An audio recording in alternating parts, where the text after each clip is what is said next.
She left a note saying she needed to find herself and vanished with $80,000 of our savings. For a year, silence. Then came the text. I've had my fun. Now I'm ready to be a wife again. I didn't reply. When she showed up at my door, she saw who answered. Her face went ghost white. My name is Russell Lawson, but everyone calls me Russ. I'm 50 years old, and until last year, I thought I had it all figured out. A solid marriage to Yvonne, 2 grown kids who were making their way in the world, and a business that practically ran itself. 4 premium car wash locations across the county, pulling in about $15,000 a month in passive income, while my managers handled the day-to-day operations. I'd wake up, check the numbers on my phone, maybe drive by one of the locations if I felt like it, and spend the rest of my time working on the house or planning our next vacation. Yvonne worked as a real estate agent. She was good at it too, always closing deals, always networking at some event or another. I was proud of her hustle. She'd come home late smelling like wine and appetizers from open houses, and I'd ask how her day went. She'd kiss my cheek and say, exhausting, before heading upstairs to shower. I never questioned it. Why would I? It was a Tuesday morning in March when I found the note. Not even a real conversation, just a piece of paper on the kitchen counter next to the coffee maker. I still remember the exact words because they burned themselves into my brain. I need to find myself again. Don't wait for me. I'm sorry. That was it. No phone call, no tearful explanation, no attempt to work things out. Just 7 words and a half-hearted apology. Her car was gone from the driveway. Half her closet was empty, and our joint savings account was lighter by $80,000. I stood there in my bathrobe, holding that note, and felt like someone had pulled the ground out from under me. The first few weeks were the hardest. I called her phone maybe 100 times. Every call went straight to voicemail. I drove past her office, but her colleague said she'd taken an indefinite leave of absence. Our kids, Owen and Piper, they knew something I didn't. I could tell by the way they avoided my eyes when I asked if they'd heard from their mother. Owen especially. He got defensive real quick. She's going through something, Dad. Just give her space. Like I was the problem. Like I was suffocating her by existing. I learned later, much later, that they'd been sending her money, helping fund whatever midlife crisis she was living out while I was back home trying to hold our family together. 3 months after Yvonne left, I stopped counting the days. I stopped checking my phone every 5 minutes hoping for a text that never came. I started living again, or at least going through the motions. Wake up, shower, check the business numbers, find something to fix around the house. The lawn needed mowing every week. The gutters needed cleaning. The fence had a loose board that I kept meaning to replace, but never got around to. That's when I noticed Thea. She'd moved into the rental house across the street sometime in late May. I wasn't paying much attention to the neighborhood back then, too wrapped up in my own head. But one morning I was out front watering the flower beds that Yvonne used to maintain, and I saw this woman in scrubs getting out of a beat-up Honda Civic. She looked exhausted, the kind of tired that settles into your bones after a long night shift. Dark hair pulled back in a ponytail, coffee cup in one hand, keys in the other. She glanced over and gave me a small wave. I nodded back, not really in the mood for conversation. Thea Kimball, I learned her name was. She worked as an ICU nurse at County Memorial, pulling 12-hour shifts that rotated between days and nights. She was 35, never married, and living alone in a house that was too big for one person. Kind of like me. We didn't talk much at first, just the occasional wave when we crossed paths. She'd be leaving for work as I was checking my mailbox. I'd be taking out the trash as she was coming home. Small-town courtesy, nothing more. Then one Saturday morning, I was in my driveway, changing the oil in my truck, when she walked over carrying a plate covered in foil. "You look like you could use some homemade cookies," Thea said, her voice warm but not pushy. She set the plate on my workbench. "Chocolate chip. Fair warning, they're a little burnt on the bottom." I wiped my hands on a rag and looked at her. She wasn't trying to flirt or pry into my business. She was just being neighborly. Something about that simple gesture hit me harder than I expected. "Thanks," I said, my voice rougher than intended. "I'm Russ." "I know," she replied with a slight smile. "I've seen your name on the mailbox." "I'm Thea." "Yeah, the scrubs kind of gave away the profession," I said, attempting something like humor. She laughed, a genuine sound that I hadn't heard in my own yard for months. "Observant. You work from home." "Sort of. I own a few car washes. My managers handle most of the work." I paused, then added, gives me plenty of time to overthink everything. Thea studied me for a moment, not with pity, but understanding. Well, if you ever need to overthink out loud, I'm usually home on Wednesday mornings. I make decent coffee. She didn't wait for an answer, just turned and walked back across the street, leaving me standing there with a plate of slightly burnt cookies and a strange feeling that maybe life wasn't completely frozen after all. I ate 3 cookies before noon. They were perfect. Wednesday morning came around, and I found myself walking across the street to Thea's house with no real plan. Just a vague invitation and the realization that I'd spent too many mornings alone with my thoughts. The coffee she made was strong enough to strip paint, served in mismatched mugs she'd picked up from thrift stores. "So what's your story, Russ?" Thea asked, settling into a worn armchair across from me. Direct, no dancing around it. I appreciated that. "My wife left almost 4 months ago," I said, the words coming easier than I expected. Note on the counter, half the savings gone, no explanation. Just decided she needed to find herself. Thea nodded slowly, her expression neutral. "That's rough. You hear from her at all?" "Not a word. Our kids seem to know more than they're telling me, but they're keeping her secrets." I took a long drink of the bitter coffee. "Owen, my son, he acts like I'm the villain for even asking questions. And Piper, my daughter, she just cries and says Mom needed space." "Space from what?" Thea asked. "That's the million-dollar question." I set the mug down on the side table. 26 years of marriage, and apparently I was suffocating her without knowing it. Thea was quiet for a moment, then said something that surprised me. "My dad died last year. Cancer. I was his nurse toward the end, took care of him at home, through hospice." "I'm sorry," I said, meaning it. "Your brother, Russell," she continued, her voice careful. "He was one of my patients 3 years ago. Different hospital, different unit. But I remember him. You visited every day during his final week." The air in the room shifted. I stared at her, pieces clicking into place. "You knew who I was when you moved in." "I recognized you, yeah," Thea admitted. "But I didn't bring it up because I wasn't sure if you'd remember me. We only crossed paths a few times in the hallways. I'm sorry I didn't say something sooner." I processed that information, looking for anger or betrayal, but finding neither. "Why tell me now?" "Because you deserve honesty," she said simply. "And because I don't want to build a friendship on something left unsaid. Your brother was a good man. You were there for him when it mattered. That says a lot about who you are." I nodded, throat tight. "He was the better Lawson brother. That's for sure." "I doubt that," Thea replied with a small smile. "But you can keep thinking it if it helps." We sat there drinking terrible coffee, and somehow the morning felt less heavy than when I'd walked through her door. July hit like a furnace, and the car washes were doing record business. People wanted their vehicles spotless for summer road trips, and my managers were working overtime, keeping up with demand. I should have been focused on the numbers, on maximizing profit during peak season. Instead, I found myself looking forward to Wednesday mornings with Thea. It became routine without us planning it that way.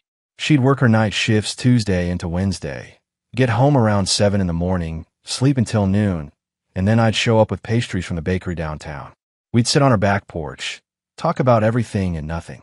She told me about difficult patients, about the emotional toll of watching people slip away despite her best efforts. I told her about Owen's increasingly hostile phone calls and Piper's guilty silences. "Your kids are in a tough spot," Thea said one afternoon, her bare feet propped up on the porch railing. "They love both of you, but their mom probably painted a picture that makes you the bad guy." "What picture could she possibly paint?" I asked, frustration bleeding through. "I worked hard, provided for our family, never cheated, never raised my voice. What did I do that was so terrible?" "Maybe that's the problem," Thea said quietly. "You were steady, predictable, safe." Some people confuse that with boring. It stung because it was probably true. Yvonne used to call me a rock. When did rocks become something to run from instead of lean on? One evening in late July, I was replacing the rotted boards on Thea's back deck when she came outside with 2 beers. She'd been off work for 3 days straight, catching up on sleep and looking more rested than I'd ever seen her. "You don't have to fix everything in my house, you know," she said, handing me a bottle. "I can hire someone." "I know," I replied, testing the new board stability. "But I like working with my hands. Keeps me from overthinking." Thea sat down on the steps next to my toolbox. Can I ask you something personal? Shoot, are you doing all this because you're trying to move on? Or because you're still waiting for her to come back? I stopped working and looked at her directly. 2 months ago, I would have said I was waiting. Now, I don't know. I'm just trying to figure out what comes next. Fair enough, Thea said. She took a sip of her beer, then added, for what it's worth, I think what comes next might be better than what came before. That night, after I went home, I stood in my bedroom and stared at the photos on the dresser. Me and Yvonne on our wedding day, young and stupid and sure we'd figured it all out. I took that photo and put it in a drawer. Not out of anger, just acceptance. Some chapters end whether you're ready or not. It happened on a Tuesday night in late September, almost exactly 1 year after Yvonne had walked out. I was in the garage organizing tools. Thea was inside making dinner because she'd insisted I needed to eat something besides sandwiches and takeout. We'd grown comfortable with each other over the past few months, comfortable enough that she had a toothbrush in my bathroom and I had a key to her place for emergencies. Nothing official, no labels, just two people who'd found something worth holding on to. My phone buzzed on the workbench. Unknown number, but the message preview made my stomach drop before I even opened it fully. I've had my fun. Now I'm ready to be a wife again. Can we talk? No greeting, no apology, just that. Like she'd been on vacation and was ready to come home now that the weather had turned cold. I stared at the screen until it went dark, then read it again when I woke it back up. A full year of silence, and this was what she chose to say. Thea appeared in the garage doorway, wiping her hands on a kitchen towel. Dinner's almost ready. You coming in or should I bring you a plate out here? I handed her the phone without a word. She read the message, her expression shifting from curious to understanding to something harder. Are you going to respond? Thea asked, her voice carefully neutral. No, I said, the word coming out more certain than I felt. There's nothing to say to that. She's going to try again, Thea warned. People like that, they don't take silence well. She was right. Over the next 3 days, more messages came through, each one more desperate, more manipulative than the last. I made a mistake. Please. I was lost. I didn't know what I was doing. The kids miss having us together. That last one made my blood boil. The kids. Like Owen hadn't been sending her money behind my back. Like Piper hadn't known exactly where her mother was this entire time, while I worried and grieved and rebuilt my life from nothing. I didn't respond to any of them. Instead, I did something I should have done months ago. I called a lawyer. Not just any lawyer, but one who specialized in divorce cases where one party had abandoned the marriage and stolen marital assets. The consultation was enlightening. Turned out, I had more legal standing than I'd thought. The money she'd taken, the year of abandonment, the complete lack of communication, it all worked in my favor. My attorney, a sharp woman named Barbara Chun, laid it out plainly. Mr. Lawson, if your wife wants to reconcile, she's going to have to do it through legal channels now, Barbara said, sliding papers across her desk. And given what you've told me, I'd recommend we start gathering evidence of any extramarital affairs. That'll strengthen your position considerably. How do I do that? I asked. Private investigator. I have someone I work with regularly. He's discreet, thorough, and fast. If there's something to find, he'll find it. I signed a retainer agreement that afternoon. Not out of revenge, but protection. Thea was starting to matter to me in ways that scared me, and I needed to make sure Yvonne couldn't blow up what we were building with some legal claim to my assets or my life. When I got home, Thea was sitting on my front porch, still in her scrubs from her shift. She stood when she saw me, searching my face for answers. I hired a lawyer, I said simply, and a private investigator. If she wants back in, she's going to find out it's too late. Thea didn't say anything. She just walked over and wrapped her arms around me, and I let myself hold on to her like she was the only solid thing in a world that kept trying to shift under my feet. That night, I turned my phone completely off and left it in a drawer. Whatever Yvonne had to say, she could say it to my attorney. I was done being her safety net. The knock came early on a Saturday morning, 2 weeks after that first text message. I was in the kitchen making coffee. Thea was upstairs taking a shower. We'd spend the night before going through old boxes in my attic, sorting what to keep and what to finally throw away. It felt symbolic somehow, clearing out the past to make room for whatever came next. The knocking was insistent, demanding. I knew who it was before I even looked through the window. Yvonne stood on my front porch looking like she'd stepped out of a magazine. Hair perfect, makeup flawless, wearing an outfit that probably cost more than most people's monthly rent. She looked tan, rested, like she'd spent the past year at a spa instead of destroying a marriage. I didn't open the door right away. I just stood there, looking at this woman I'd spent 26 years with, and felt absolutely nothing. No anger, no longing, no curiosity about where she'd been or what she'd done. Just a cold, empty space where those feelings used to live. The shower upstairs shut off. I heard Thea moving around in the bedroom. Yvonne knocked again, harder this time. "Russell, I know you're in there. I can see your truck in the driveway. Please, just talk to me." I walked to the door but didn't open it. "You need to leave, Yvonne. There's nothing to talk about." "I made a mistake," she called through the door, her voice taking on that pleading tone she used to use when she wanted something. I was confused. I needed time to figure things out, but I'm ready now. I want to come home. "This isn't your home anymore," I said, my voice flat and factual. "You left. You took $80,000 and disappeared for a year without a word. You don't get to just come back because you're ready now." "Russell, please. I love you. I've always loved you. I just lost my way for a while." I almost laughed. Lost her way. Like she'd taken a wrong turn instead of deliberately walking out on everything we'd built together. That's when I heard footsteps on the stairs behind me. Thea appeared at the top of the landing, wearing one of my old t-shirts, and her hair still damp from the shower. She paused when she saw me at the door, reading the situation instantly. "Want me to answer it?" Thea asked quietly. I stepped back. "Yeah, I think that would be perfect." Thea walked to the door and opened it before I could second-guess the decision. Yvonne's carefully constructed expression shattered the moment she saw who was standing in my doorway, in my house, wearing my clothes. Her eyes went from Thea's face down to her stomach, which was just starting to show a gentle curve at 5 months along. We'd found out about the pregnancy 3 weeks ago, right around the time Yvonne had started sending those desperate text messages. Timing was everything, I guess. Yvonne's face went ghost white. All the color drained out of it like someone had pulled a plug. Her mouth opened and closed, but no words came out. "Can I help you?"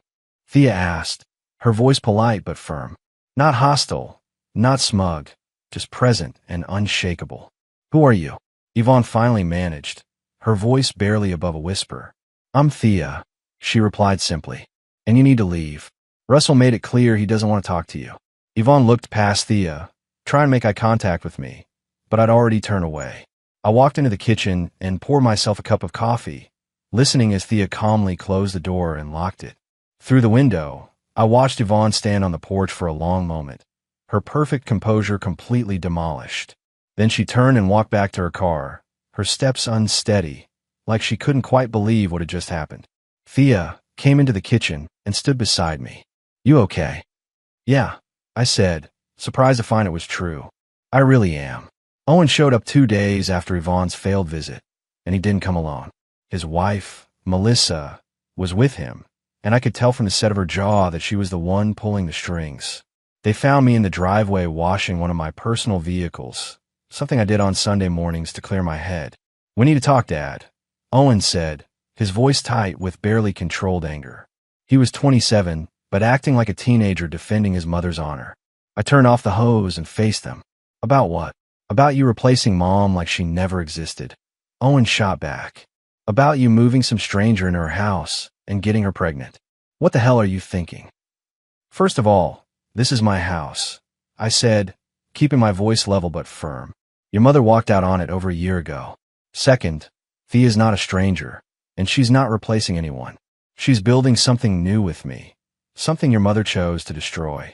"She made a mistake," Melissa interjected, her voice sharp. "People make mistakes. That doesn't mean you throw away a marriage." "Your mother didn't make a mistake," I corrected, looking directly at Owen. "She made a choice. She chose to leave, chose to take $80,000 of her money, chose to disappear for a year without a word. Those aren't mistakes, son. Those are decisions." "You don't know what she was going through," Owen argued. "She was struggling with getting older, with feeling invisible. She needed support, not judgment. I felt my patience wearing thin. I was her husband for 26 years. I gave her every kind of support there was to give. I worked hard to provide a good life, never cheated, never lied to her. If she was struggling, she could have talked to me instead of running away with someone else's money. Someone else's money? Melissa laughed bitterly. That was community property. She had every right to take it. Not without telling me she was leaving. I countered. Not by cleaning out accounts in the middle of the night like a thief. And definitely not while you two were helping fund her little adventure. Owen's face flushed. She's our mother. We were helping her get back on her feet. She was on her feet the whole time, I said. She just decided those feet didn't want to be standing next to me anymore. And you know what? I made my peace with that. I've moved on. What I won't tolerate is you two showing up at my house, trying to guilt me into taking back someone who didn't respect me enough to have a conversation before destroying our marriage. That baby doesn't change anything, Melissa said coldly, gesturing toward the house where Thea was visible through the kitchen window. Legally, you're still married to Owen's mother. This is adultery, and it'll matter in divorce court. You'd be surprised what my lawyer thinks about that, I replied. Turns out abandonment for over a year gives me plenty of legal standing. And if we're talking about adultery, you might want to ask your mother-in-law what she was doing for the past year. My private investigator has very detailed reports. Owen went pale. You hired a PI? I protected myself, I said simply. Something I should have done a long time ago. Now, if you two are finished trying to intimidate me on my own property, I have work to do. This isn't over, Dad, Owen said, but his voice had lost some of its edge. Mom's talking to her own lawyer. You're not going to get away with just cutting her out of everything. I'm not cutting her out of anything she didn't cut herself out of, I replied. She left. I'm just making it official. Now get off my property before I call the cops for trespassing. They left, Melissa practically dragging Owen back to their car. I watched them drive away, then went inside to find Thea sitting at the kitchen table, her hands wrapped around a cup of tea. I heard most of that, she said quietly. Are you okay? I'm tired, I admitted, sitting down across from her. Tired of defending myself for surviving what she did to me. Tired of being treated like the villain because I didn't just sit around waiting for her to come back. Thea reached across the table and took my hand. Your son is being manipulated by his wife. Eventually he'll figure that out. Maybe, I said. But right now, he's choosing them over me. And I have to be okay with that. That afternoon, I called my lawyer and told her about Owen's visit and Melissa's threats. Barbara assured me that everything was proceeding as planned, and that Yvonne's attorney hadn't filed any counterclaims yet. She's stalling, Barbara explained, hoping you'll cave and agree to mediation. Don't. We have a stronger position, and she knows it. 3 weeks after Owen's hostile visit, it was Piper who reached out, not with accusations or demands, but with a simple text. Can we meet for coffee? Just the two of us. I met her at a small cafe downtown on a cold November morning. She was already there when I arrived, sitting in a corner booth looking nervous and guilty. Piper was 25, worked as an elementary school teacher, and had always been the peacemaker in our family. Thanks for coming, Dad, she said as I slid into the booth across from her. Of course, I replied. You're my daughter. I'll always make time for you. Piper's eyes filled with tears. I'm so sorry. I should have reached out sooner. I should have stood up for you when Owen was being awful. You were in a tough position, I said, though her apology meant more than she probably realized. I was a coward. Piper corrected herself. Mom called me right after she saw that woman, Thea, at the house. She was hysterical, saying you betrayed her, that you'd moved on so fast. And I just listened and didn't say what I should have said, which is that she has no right to be upset, Piper said firmly, anger creeping into her voice. That she left you, Dad. She walked out without a word and disappeared for over a year. What did she think was going to happen? That you just freeze your life and wait for her to decide she was done playing around? I felt something loosen in my chest. You knew where she was. I knew some of it, Piper admitted, wiping her eyes. She called me a few times, said she was in California trying to figure things out. She never mentioned any guy, but Owen told me later that she'd been with someone. When that relationship fell apart, suddenly she wanted to come home. Like you were just her backup plan. That's exactly what I was, I said quietly. I'm ashamed that I sent her money, Piper continued. Owen and I both did, and we didn't tell you because we knew it was wrong. We were helping her hurt you, and I'm so sorry. I reached across the table and took her hand. Piper, you love your mother. I get that. I'm not asking you to choose sides. But I am choosing, she said. I'm choosing to tell you the truth. Last week, I heard Mom on the phone with her friend Janet.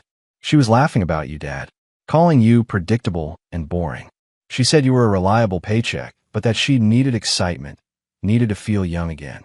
And when Janet asked why she wanted to come back now, Mom said, because stability looks better when you're broke and alone. The words hit harder than I expected, not because they hurt, but because they confirmed everything I'd suspected. Yvonne hadn't loved me for who I was. She'd loved what I provided, the safety and security and comfortable life. When she got bored with that, she traded it for adventure. And when the adventure ended badly, she wanted her safety net back. That must have been hard to hear, I said. It made me sick, Piper replied. And it made me realize that the woman Thea, she's not stealing you from Mom. Mom threw you away. Thea's just smart enough to see what Mom didn't. We talked for another hour. Piper told me about her own struggles, how the divorce had forced her to examine her own relationship patterns, how she'd broken up with her boyfriend of 3 years because she realized she was settling for someone who didn't respect her. You taught me that, Dad, she said. Watching you refuse to take Mom back, watching you choose your own happiness over what everyone expected you to do. That took guts. When we hugged goodbye in the parking lot, I felt like I got my daughter back. Not the child who'd grown up in my house, but an adult who respected me enough to tell me the truth. The divorce hearing was scheduled for a cold morning in February, 8 months after Yvonne had first tried to come back. My attorney, Barbara, had prepared me for what to expect, but nothing really prepares you for sitting across a courtroom from someone you spent half your life with. Yvonne showed up looking expensive but tired. Her lawyer, a guy named Richard Paulson who specialized in protecting wealthy spouses, sat next to her shuffling papers. I sat with Barbara, Thea beside me, even though she was 8 months pregnant and probably should have been home resting. I want to be here, Thea had insisted that morning. You stood by me. I'm standing by you. The judge, a no-nonsense woman in her 60s named Margaret Hale, reviewed the case file before looking up at both parties. This appears to be a straightforward abandonment case. Mrs. Lawson, you left the marital home in March of last year and had no contact with your husband for 12 months. Is that correct? Yvonne's lawyer stood. Your Honor, my client was experiencing a mental health crisis and needed time to recover. She's ready to reconcile and seek counseling with her husband. Mr. Lawson, do you wish to reconcile? Judge Hale asked me directly. I stood. No, Your Honor. I've moved on with my life. I'm expecting a child with my partner, and I want this marriage legally dissolved. Your Honor, Paulson interjected. My client is entitled to half of the marital assets, including Mr. Lawson's business interests and retirement accounts. Barbara stood smoothly.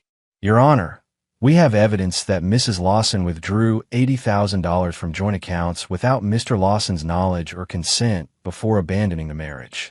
We also have documented evidence of multiple extramarital affairs over the past 3 years, including a year-long relationship with a man named Trevor Hastings that she maintained while still living in the marital home. I watched Yvonne's face go white. The private investigator had done his job well.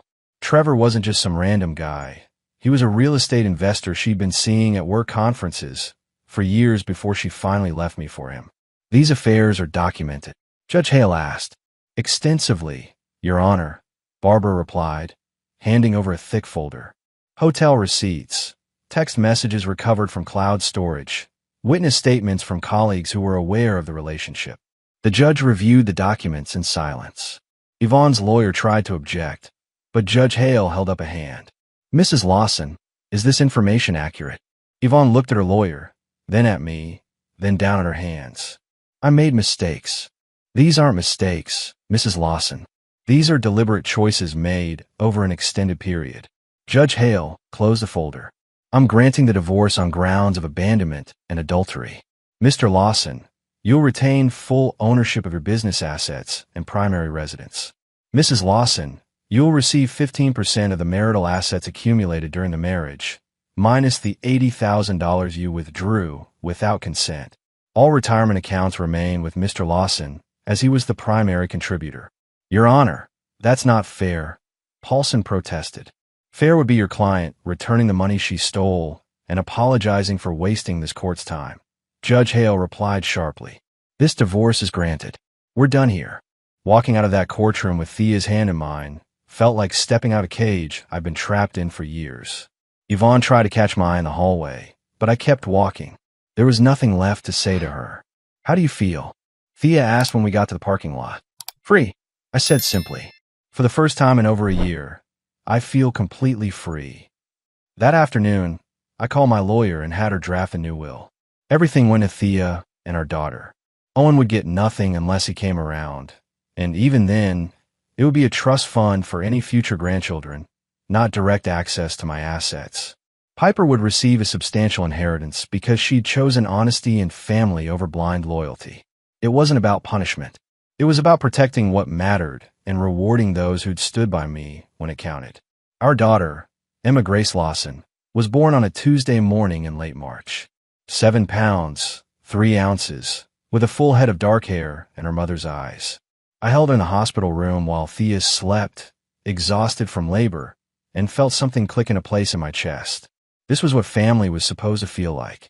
Not obligation or tradition or staying together, because that's what people expected. Real connection, real love, real choice. Piper came to visit that afternoon, bringing flowers and a stuffed elephant she'd picked out herself. She cried when she held her baby sister, told Emma all about how she was going to be the best big sister in the world. I never thought I'd have a sibling, Piper said, carefully supporting Emma's head. This is the best gift, Dad.